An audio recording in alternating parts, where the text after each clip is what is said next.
Bueno, buenas tardes a todas y a todos. Otra vez yo. La presentación de ahora en realidad está asociada con una investigación etnográfica que tuvo muchos años en relación con las características de la espacialidad y las temporalidades en el área puneña, en la provincia de Jujuy, dentro de las lógicas de producción de arquitectura. Y lo que me interesaba ahora era un poco ver alguna aproximación a cómo la producción arquitectónica se inserta en ciertas tramas complejas de lo social que exceden a los aspectos meramente morfológicos. Y bueno, esto era básicamente, no me voy a extender mucho con la presentación del área. Susques está en la provincia de Jujuy. Susques es el lugar donde hice mi investigación doctoral, y fue un trabajo muy largo de alrededor de 10 años de trabajo en Susques con presencias continuas en el territorio. Pertenece a lo que se conoce como Puna de Atacama, que tiene la particularidad, así como mínimo dato histórico, de ser el último territorio en incorporarse a la Argentina. La Puna de Atacama se incorpora recién en el año 1900, con lo cual en términos históricos es anteayer, con lo cual tiene algunas particularidades respecto a la acción del Estado en el lugar, sobre las que no voy a abundar, porque estamos cortos de tiempo, así que voy a intentar ir muy rápido. El territorio de la comunidad aborigen de Susques tiene 130.000 hectáreas, en este momento tiene título de propiedad comunitaria, y se compone como tal a través de la suma de una cierta cantidad de territorios domésticos, ¿sí?, donde cada una de las familias desarrolla las actividades pastoriles. No es que el territorio comunitario se ordena en territorios domésticos, sino que los territorios domésticos se suman para conformar el territorio comunitario, y en esos términos está puesto en los relatos sobre el origen de Susques. Cada uno de estos pequeños espacios, estos pequeños territorios, se conoce como pastoreo, y las unidades domésticas tienen un control efectivo sobre ese territorio específico, entre los que se producen los desplazamientos estacionales, que ahora los vamos a ver. Las construcciones históricas sobre la Puna, al igual que buena parte de la Patagonia, han estado muy asociadas con la idea de desierto, ¿no? Muchos viajeros hablaban de un paisaje lunar, vacío. Esta imagen es solamente para mostrar las casas y las estancias que fueron trabajadas en el marco de la investigación, y que son solamente el 20% del total de los asentamientos que existen en este territorio. Con lo cual, ahí arriba lo dice, más que un desierto, es un hervidero de lugares cargados de sentido por parte de la comunidad, que confrontan con esa idea de lo vacío que se ha construido desde un imaginario urbano occidental europeo, que por cierto se sigue sosteniendo con mucha fuerza hoy en día. Como buen grupo pastoril, la espacialidad está basada en una serie de recorridos a lo largo del año entre una cierta cantidad de asentamientos, que nos obliga a desarmar la idea de casa y la idea de espacio doméstico. Cada familia tiene entre 2 y 10 asentamientos distintos dentro de su propio territorio. Y esos distintos asentamientos, uno es el domicilio, la casa principal, y luego una cierta cantidad de estancias. La mayor parte de esas estancias o puestos que están en los cerros fueron construidos por los abuelos.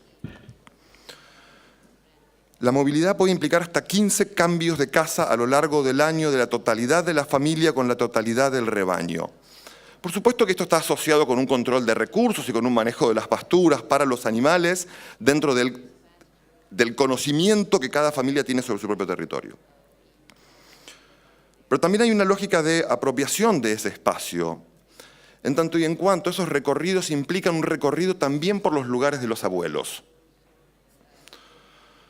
Entonces, cuando se recorre el territorio, por supuesto que hay un desplazamiento espacial, lo cual es evidente, pero además hay un desplazamiento temporal. Cuando se recorre el espacio, se recorre el tiempo, porque se vinculan los tiempos de los abuelos.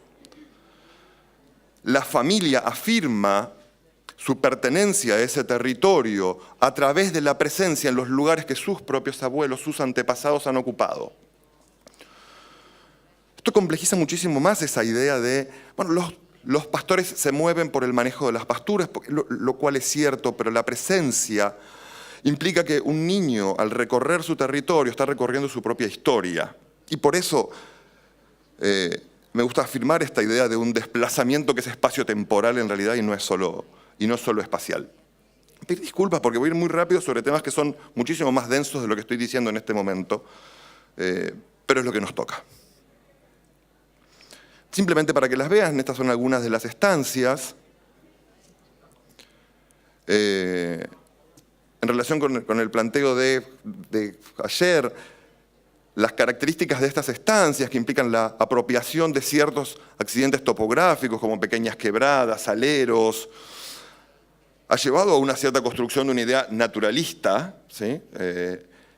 Cuando en realidad hay una profunda transformación de esa naturaleza para apropiarla como un espacio para la vida de las personas en términos humanos y no humanos, ¿sí? Personas que también involucran a las llamas, a las cabras, a los animales del rebaño, que en definitiva también forman parte del grupo doméstico.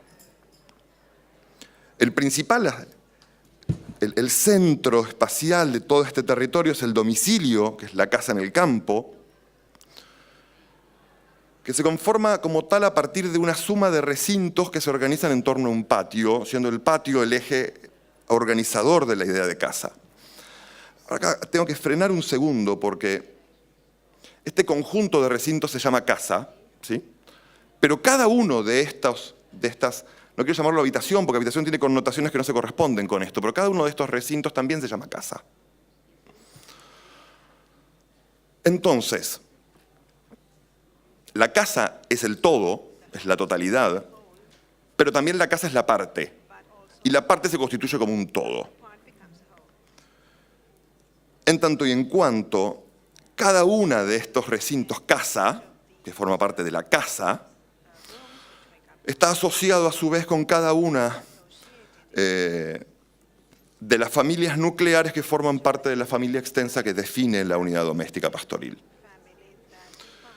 Entonces, yo con mi pareja y mis hijos e hijas somos familia, pero a su vez también somos familia con mis líneas colaterales, mis hermanos y hermanas, mis padres y los hijos e hijas de mis hijos e hijas.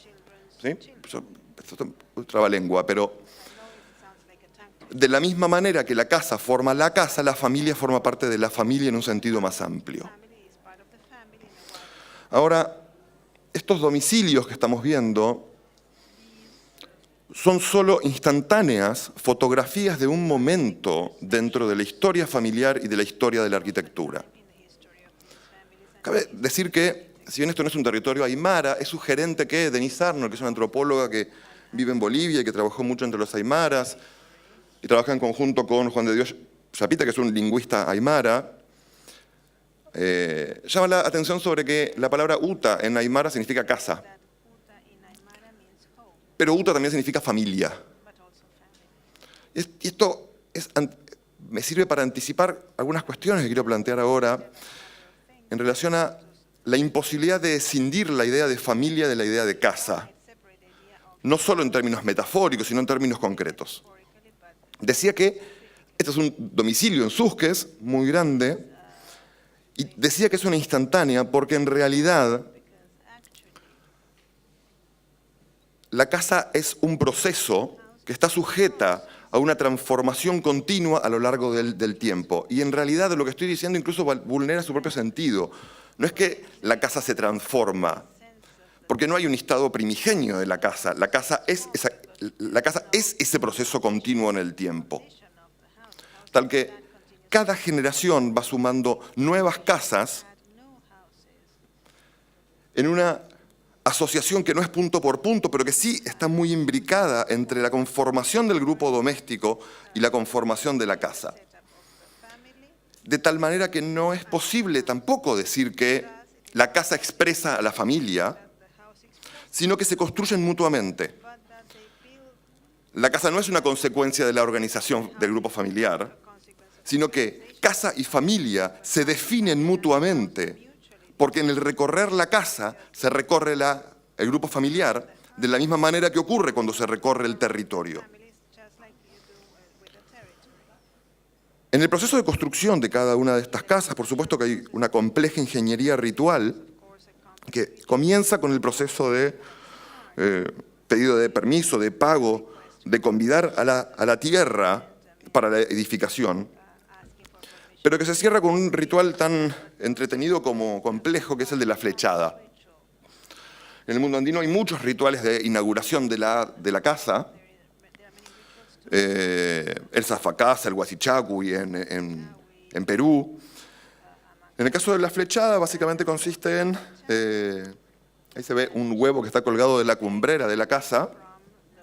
Se llama flechada porque literalmente con las flechas que están abajo hay que flechar el huevo. Hay que romper el huevo. Todas las personas que participaron de la construcción y los miembros de la familia extensa participan y son invitados. Se abre la boca de la Pachamama por abajo del huevo y cuando se rompe el huevo, que originalmente era de suri, muchísimo más grande, el suri es una especie de avestruz, son huevos muy grandes. Bueno, el suri está en extinción, con lo cual es muy complicado conseguir huevos, hoy se usan huevos de gallina. El contenido del huevo cae en la tierra como pago. Ahora, cuando se pregunta por qué se hace la flechada, lo que se dice es que hay que matar la casa. Hay que matar la casa. Lo que hay que matar es el ánimo de la casa para darle una nueva vida. Porque la casa puede dañar a las personas si no se le da esta nueva vida colectivamente, como familia y como comunidad. Y no es una referencia suelta. La casa hay que asumir que la puede dañar en efecto a las personas. Las puede lastimar y cuando esto se comenta y cuando esto se comparte, se está hablando de daños bien concretos, personas que mueren, personas que se bloquean, personas que tienen problemas de salud muy serios cuando pasa esto. Entonces, estamos hablando de la casa, estamos hablando de una entidad que tiene agencia, que tiene capacidad de afectar de verdad la vida de las personas. Y no como un mero contenedor de esa vida. Cuando durante la señalada de los animales se los marca para incorporarlos, para apropiarlos como parte del grupo doméstico, por supuesto que se los florea, lo habrán visto en muchísimas imágenes. Las flores tienen ciertos colores que se asocian con los del grupo familiar. De hecho, son los mismos colores que se usan para la flecha. La casa se hace familia, entonces se hace propia en el momento que se le está flechando. Y en el cierre de la señalada, en el mojón que está al este, a la salida del corral, ven que el mojón tiene como muchas ramitas, tiene muchas plantas que están colocadas, esos son los pastos del territorio. En ese momento, el mojón no representa el pastoreo y el territorio familiar, sino que es el territorio familiar. Entonces, de la misma manera que la casa es flechada y apropiada, los animales son señalados y son hechos parte de la familia, el territorio también es envuelto con los mismos colores para hacerlo parte de la composición del grupo doméstico, al igual que las personas que estamos participando en ese momento. Una de las cuestiones que más incomprensión me generó en todos esos años fue todos los domicilios tienen una enorme cantidad de casas destechadas. La mirada más o menos capitalista, occidental, que nos domina. Bueno, pero qué desperdicio, están las casas sin techo y se las podrían cubrir y aprovechar, o sacar esas piedras. Esa casa se conoce como casas mochas, más allá de que la idea de algo mocho es algo que le falta algo, que estaría vinculado con que le falta el techo. El término mocho también remite al término muchay en quechua, que es lugar sagrado. ¿Sí? En los textos coloniales se habla de los mochaderos de las comunidades. Estos son los lugares sagrados. Y de hecho estas son las casas de los abuelos. No se no se vuelven a utilizar porque son las casas de los abuelos y están los abuelos, y si llevamos esa idea un poco más adelante, las casas son los abuelos. Y de la misma manera que los abuelos forman parte de la construcción de una memoria familiar, también forman parte de la construcción de la casa, porque en definitiva participan en la delimitación y la construcción de ese patio como eje integrador de los tiempos de la familia y de sus memorias. Al recorrer la casa, insisto con lo que dije antes, se recorre y se hace carne y se hace propia la historia de la familia a la cual uno pertenece.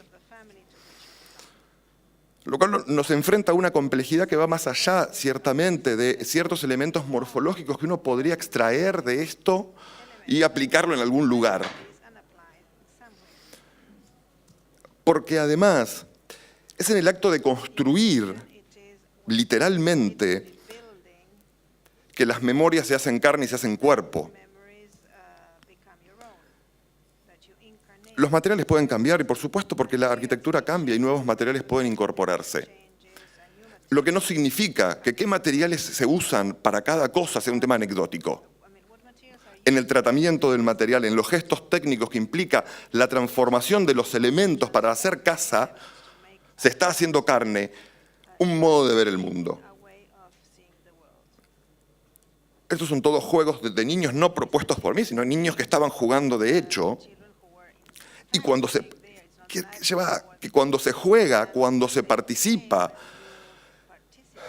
como niño o niña de el hecho de colaborar con sus padres para construir una casa, no solo se están incorporando ciertos saberes técnicos específicos necesarios para producir arquitectura, claro que no, lo que no es poco, sino que se está incorporando los sentidos de lo que significa participar de una vida familiar y de una vida en comunidad a través del hecho de construir. Decía recién que esto implica que no se trata solo de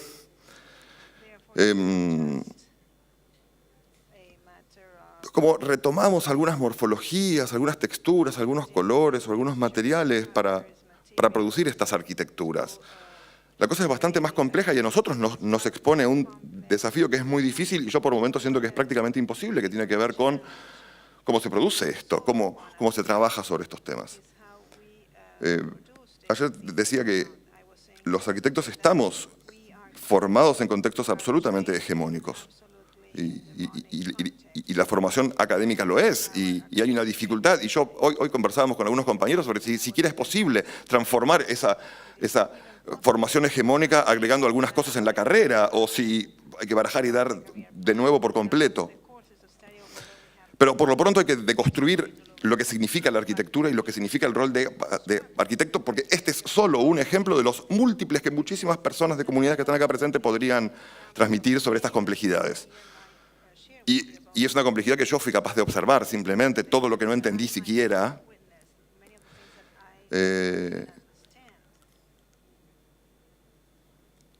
Y ya para cerrar hay una cuestión que a mí se me hace compleja cuando se trabaja en el campo, que es, se pasa mucho tiempo en el campo, de repente te terminas encontrando con que todas las agencias estatales y ONGs privadas, habidas y por haber, van a dar talleres sobre algo a las comunidades. Lo cual me parece algo agotador. Desde el SENASA o de las agencias animales les van a enseñar cómo criar a los animales y cómo plantar sus plantas. Los ministerios de salud, cómo cuidar el cuerpo, cómo tratar a la esposa o esposo, cómo criar a los niños, cómo reproducirse también, ya que estamos. Bueno, lo vivirán quienes forman parte de comunidades, digamos. Es una cantidad enorme y además nosotros vamos a explicar cómo hacer casas. Como si las comunidades, los miembros de las comunidades, y podríamos extenderlo también a los sectores populares, fueran una caja vacía que hay que llenar con algún tipo de conocimiento, porque no hay nada. Es complejo poder pensar el modo en que se puede trabajar en conjunto sin pretender que hay que explicar cosas. Y es necesario erradicar ciertas ideas como las de la capacitación, pues que no hay que dar más capacitaciones de nada, porque si a nosotros nos tocara desde los ámbitos urbanos que todo el mundo pretendiera venir a enseñarnos algo, los que lo sacaríamos corriendo todos. Y sin embargo, las comunidades tienen que estar dispuestas ahora a esto. Me parece que todo este encuentro ha sido una buena oportunidad para pensar el modo en que desde estos espacios, los que pertenecemos a algunos de ejercicio profesional, académico, disciplinar, además encima formando parte de agencias estatales, debemos posicionarnos para trabajar en conjunto. Esto, nada más. Muchas gracias.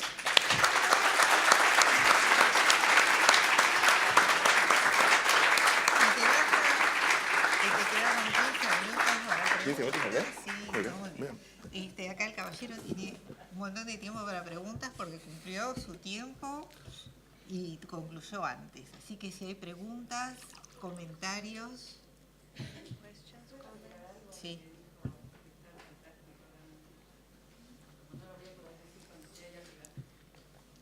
Yo soy Claudia Forgione, realmente y muy interesante tus observaciones y tu análisis.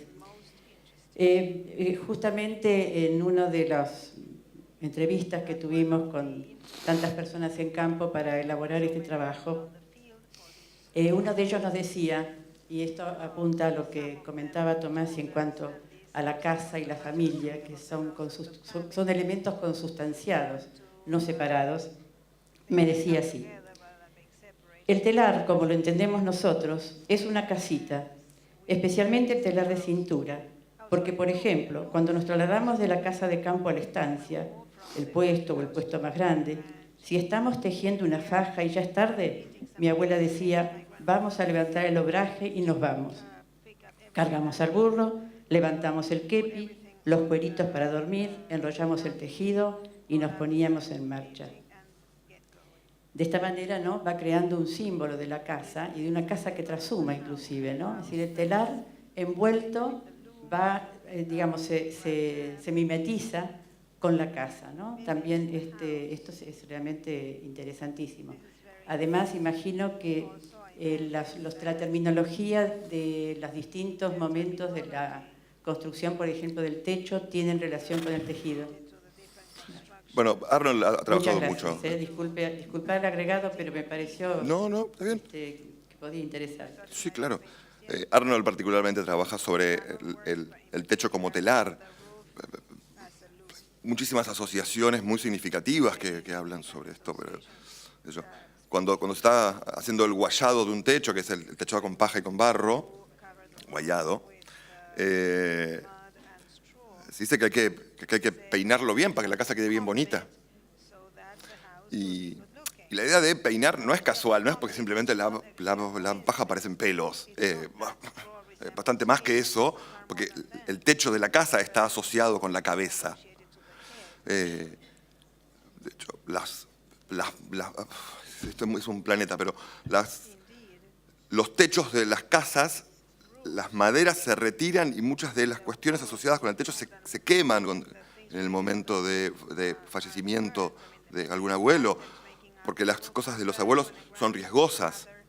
Y yo siempre tengo la sensación que cuando digo estas cosas termina pareciendo como algo pintoresco, digamos, y yo creo que fracaso yo en poder transmitirlo de tal manera que se entienda que es algo muy denso y muy significativo. Sí, está bien, pero digo, entonces, nuestra gran duda como equipo en realidad es si realmente somos capaces de intervenir en estos contextos. O si lo que habría que hacer es dar un paso al costado. Ayer alguien me había preguntado si hacíamos proyectos, y la verdad que hacemos muy poquitos, porque nos parece que no podemos. No sabemos hacerlo. O sea, esto. Mira, me parece súper interesante lo que acabas de decir y cómo se van juntando los hilos de las diferentes ponencias que tuvimos durante estos días hasta ahora. Por un lado, lo que decís remite a lo que decía Liliana, ¿no?, en su charla, cuando decía esta cuestión de tratar a los pueblos indígenas como grupos vulnerables y no como grupos vulnerados, ¿verdad? Y por el otro lado, el tema de las políticas del Estado con relación a los pueblos indígenas, y que es muy interesante. Yo estuve en algún momento de mi vida recorriendo varios organismos del Estado después de la sanción de la Constitución, Y es muy interesante ver cómo cada uno de los organismos a nivel nacional y también a nivel provincial tienen su propio imaginario con relación a los pueblos indígenas, que no tienen que ver con un imaginario del Estado y las políticas públicas en general. Tienen que ver con los funcionarios que están en cada uno de estos organismos que tienen armada una visión propia, ¿no? Y de ahí surge esta cuestión de la necesidad de capacitar a los indígenas sobre diversas cuestiones según cómo se maneja este imaginario propio de cada uno de los organismos del Estado. Yo muchas veces pensé y dije que sería muy interesante hacer una etnografía del Estado con relación a esto, ¿no? En realidad es muy interesante porque además cada organismo del Estado tiene su propia cultura interna. Basta entrar, ¿no?, a un organismo del Estado, ver cómo la gente está vestida, cómo la gente habla, la terminología propia que tiene. No son como pequeñas aldeas de un país general donde cada uno tiene su idea sobre lo que debe ser la realidad y que ni siquiera tiene que ver con los gobiernos de turno, ¿no? Porque esto tiene más bien que ver con los funcionarios de carrera, los empleados que están ahí adentro desde hace muchos años. Esto no significa que yo esté hablando mal de los empleados públicos, yo misma fui empleada pública durante 30 años, ¿no es cierto? Hay nichos diferentes en el Estado. Sí, la burocracia, sí. No es exactamente la burocracia, es otra cosa, me parece. Es más de base, está como por debajo de la burocracia, ¿no? Es como este conjunto de lo que forma la cultura del organismo, ¿no? Este conjunto de creencias, valores, cosmovisión que cada uno de estos organismos del Estado tiene y que supera a cualquier proyecto político más amplio que esté por arriba de esto, ¿no? Pero bueno, justamente por eso yo creo que este tipo de reuniones, que son, y lo planteamos en estos términos, ¿no?, como una reunión interdisciplinaria, en la medida en que reúne a personas que son de distintas disciplinas, intercultural e interétnica, porque no están solamente acá la gente de la academia, sino que están también la gente de las comunidades, los dirigentes indígenas que fueron invitados especialmente y aquellas personas que pueden llegar a tener interés en estos temas como para después poder seguirlos y de una manera participativa, ¿no? Y que tiene que ver también con esta idea que tenemos en principio de lograr que a partir de esta reunión, en principio, crear una red de gente que esté interesada en seguir trabajando estos temas, que sea además no solamente nacional, sino que sea internacional, para poder empezar a discutir estas cuestiones, ¿no?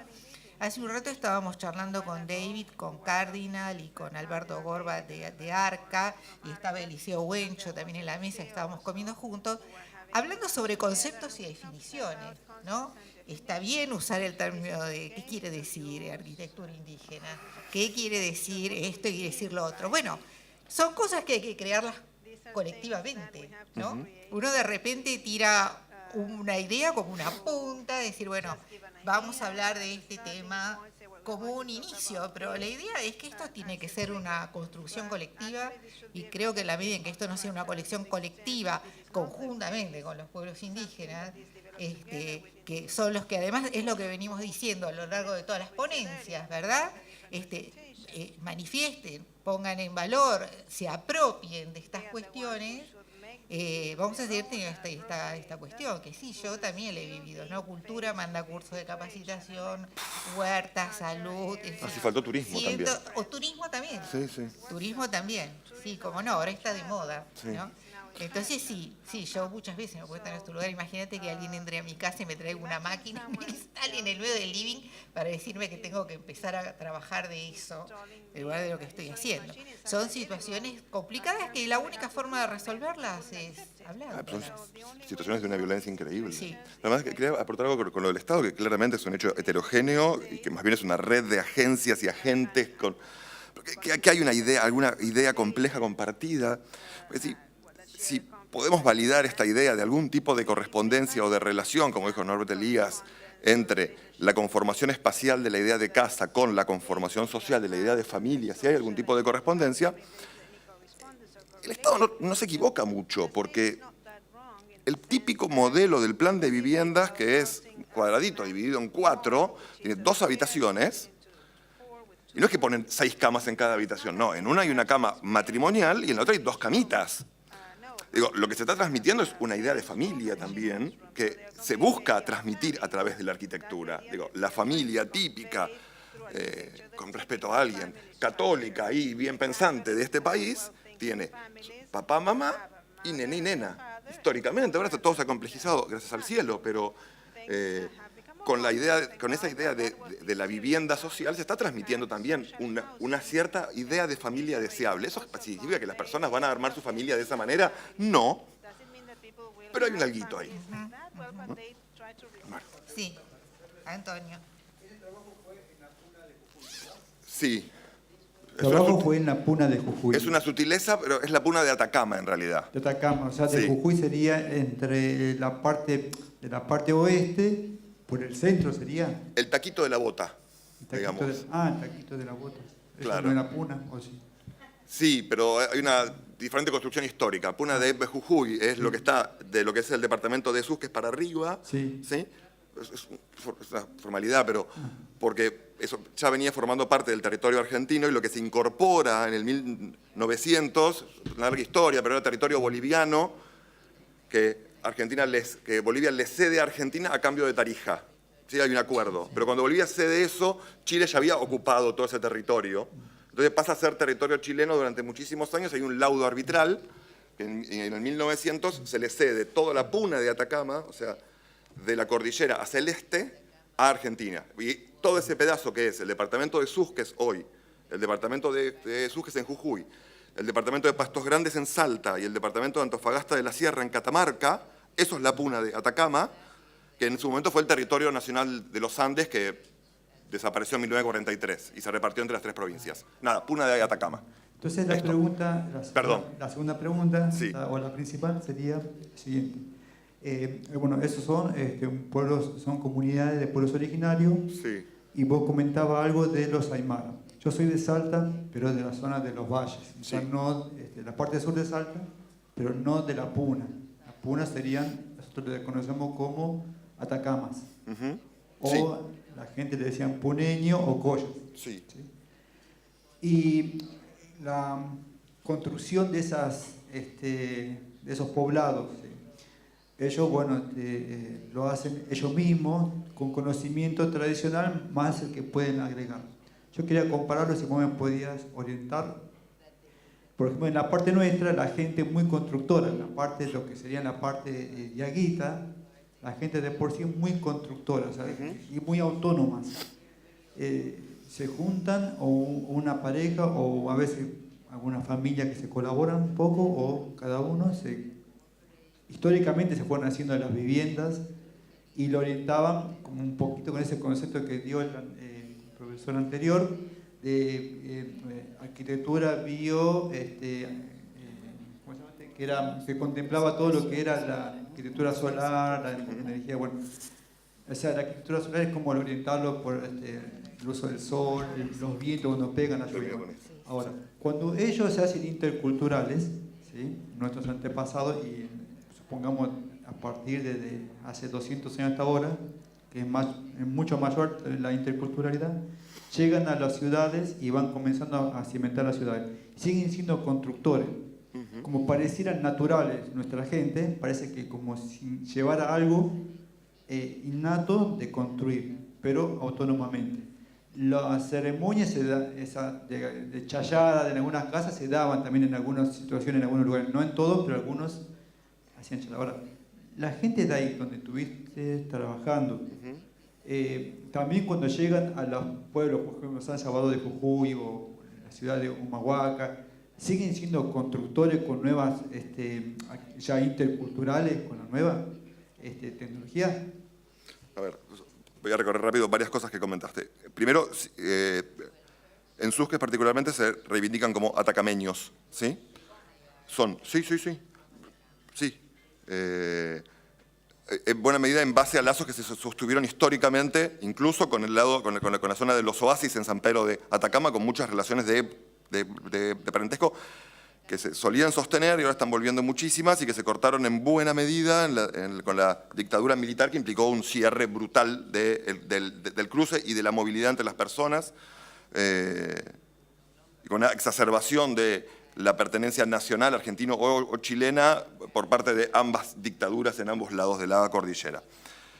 Las prácticas de colaboración solían ser muy habituales, ¿sí? Hoy te ayudo particularmente con ciertas tareas como los techos, que implican mucha carga de trabajo.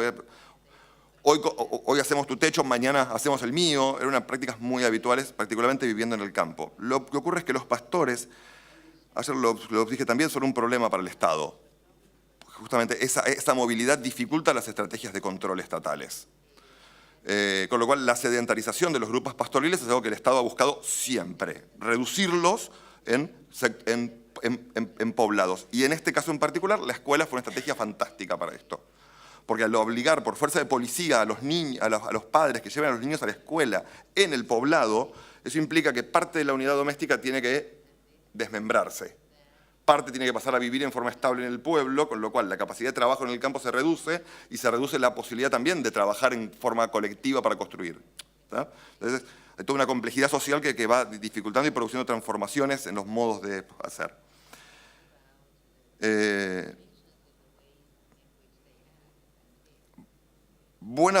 Todo el mundo construye, claramente. Todos saben construir, además, pero no solamente saben manejar las técnicas constructivas, sino que saben proyectar su propia casa.